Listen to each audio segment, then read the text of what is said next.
La revolución industrial. ¿Cuándo tiene lugar? En el periodo que va de 1780 a 1840. ¿Dónde tiene lugar? En Inglaterra, para después extenderse a Europa y a los Estados Unidos. ¿Por qué fue una revolución? ¿En qué consistió? Desde el Neolítico, esto es, 10.000 años antes del siglo XVIII, la humanidad no había experimentado una serie de transformaciones tan importantes en cuanto a su economía, su productividad, aparición de nuevas tecnologías, que conllevó a una transformación profunda de la sociedad. En el Neolítico se aprendió a plantar, aparece la agricultura, domesticar a los animales, apareció la ganadería. Las sociedades ya no necesitan ser nómadas para subsistir, por lo que el hombre se hace sedentario y recolector, pudiendo almacenar el excedente. Surge un nuevo modelo de organización social con la aparición de ciudades y de nuevas civilizaciones.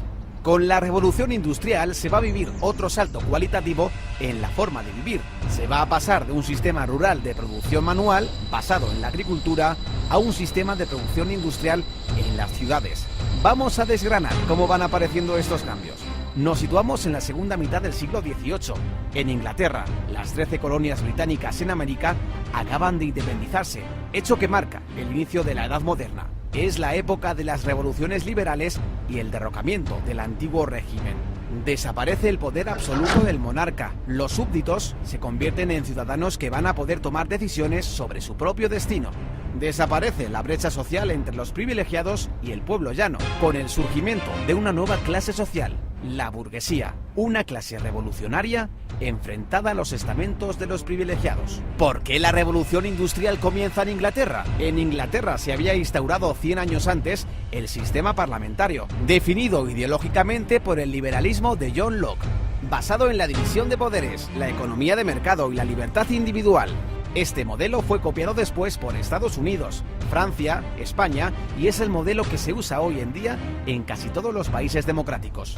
Este sistema presta un nivel de seguridad jurídica que proporcionaba suficientes garantías para el empresario privado. Ello sumado a una mentalidad protestante más abierta que en otros países del sur de Europa, un periodo de paz dentro de Gran Bretaña, un buen sistema bancario, cierto equilibrio monetario y la ausencia de inflación hacen que se den las condiciones para que aparezca el capitalismo. Y con ello, la revolución de la industria. Inglaterra también tenía una posición geoestratégica privilegiada, poseía una gran flota naval que dominaba los mares, controlaba, entre otros, los territorios del subcontinente indio, fuente importante de materias primas para su industria, como el algodón que alimentaba la industria textil.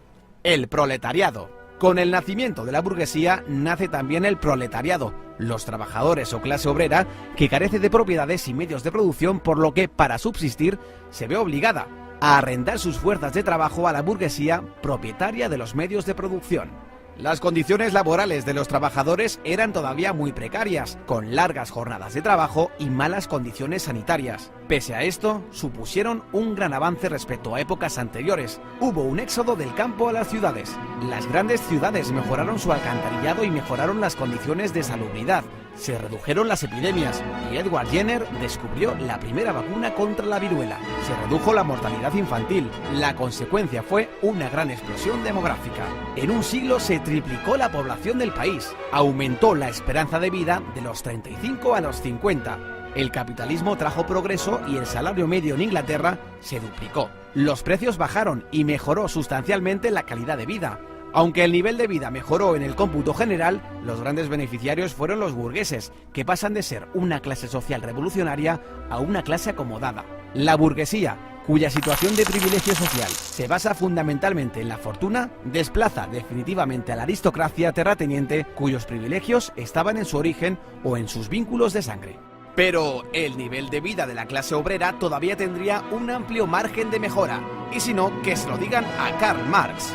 ¿Cuál fue el principal avance tecnológico de la revolución industrial? La máquina de vapor fue un invento que perfeccionó el ingeniero escocés James Watt.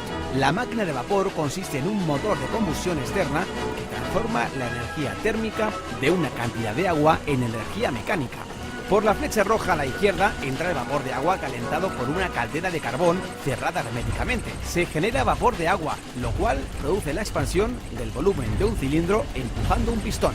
Mediante un mecanismo de biela a manivela, el movimiento lineal alternativo del pistón del cilindro se transforma en un movimiento de rotación que acciona una rueda, ¿Qué aplicaciones tuvo la máquina de vapor?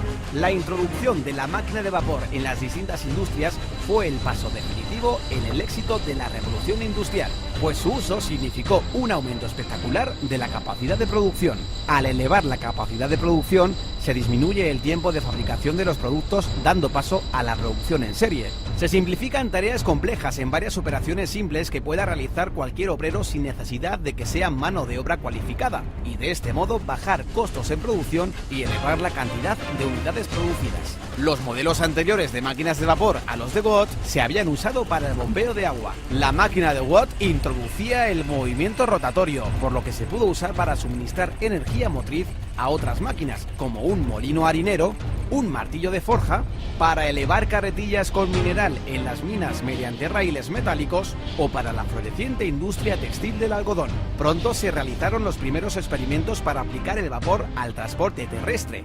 George Stephenson, que comenzó experimentando con el transporte de grandes cargas en las minas de carbón, puso a punto su primera locomotora. La construcción del ferrocarril de Liverpool a Manchester en 1829 consolidó su fama para siempre. El ferrocarril permitía transportar materias pesadas a 40 km por hora, una velocidad antes impensable, acortando extraordinariamente el tiempo de los desplazamientos y permitiendo vertebrar el comercio interior, escasamente desarrollado hasta entonces.